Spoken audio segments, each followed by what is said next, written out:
La communauté économique des États d'Afrique de l'Ouest suspend le Burkina Faso, une décision prise ce vendredi lors d'un sommet en visioconférence. La CEDEAO a par ailleurs exigé la libération de Roch Marc Christian Kaboré, le président renversé par les putschistes. Pour le moment, pas d'autres sanctions, mais l'organe ouest-africain fera un point sur la situation dans une semaine. À Ouagadougou, plusieurs organisations de la société civile ont réaffirmé ce vendredi leur soutien à la junte, exprimant une certaine défiance à l'égard de la CEDEAO. Nous osons donc dire à la CEDEAO de faire beaucoup attention à ces sanctions contre le peuple burkinabé, contre cette transition. Parce que nous n'allons pas nous laisser faire.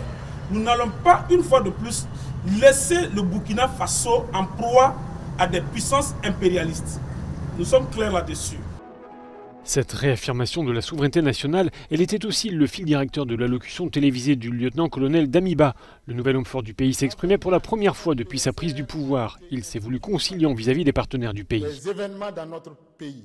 En ces moments particulièrement difficiles pour notre pays, le Burkina Faso a plus que jamais besoin de ses partenaires.